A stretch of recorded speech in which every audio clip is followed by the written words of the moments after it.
This module aims to demonstrate the essential skills needed to effectively use interpretive communication. In doing so, it will teach how to generate meaningful connection between people and heritage resources, enhances the overall experience and promoting sustainable engagement with heritage.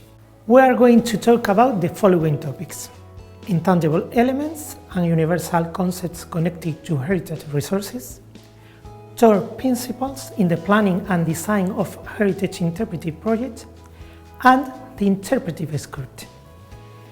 Interpretation is a management tool that acts as a communication vehicle between heritage values and people, promoting rational use of heritage and favoring its conservation. As you can see, interpretive planning is fundamental, since only from the analysis and diagnosis of a heritage element in its social and territorial context will it be possible to assess the real needs and therefore establish the most appropriate objectives and means for its interpretive communication.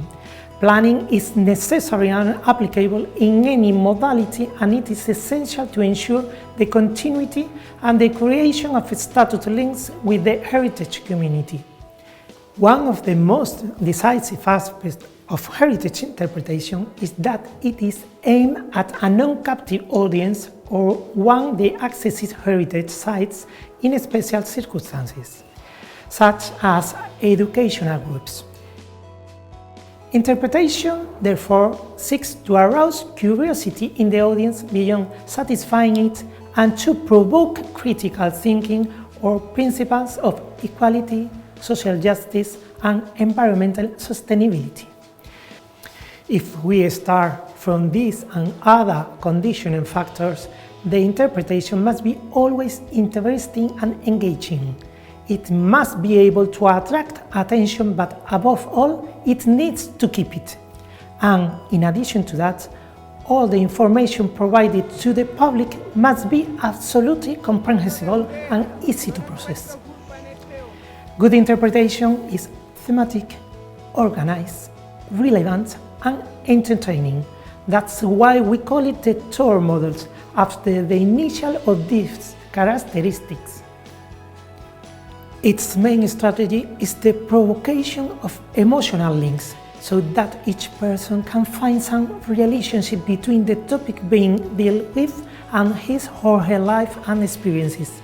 This is achieved through the connection of tangible features with their intangible meanings and universal concepts.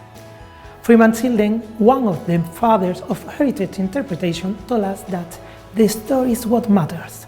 This, he implied, is one of the main differences between interpretation and other forms of communication. That means that any presentation that is truly interpretive should include the quality of a story. It should have a beginning, an end, and above all, a message, a main point or a moral.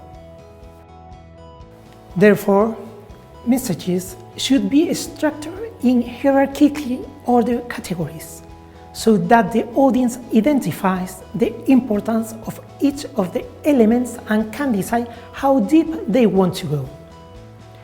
We can develop sequential narratives, which we often use in interpreted tours, or non-sequential narratives, in which the audience decides what order the information is presented. This is in the case for interpretive exhibitions and most non-staff interpretive products.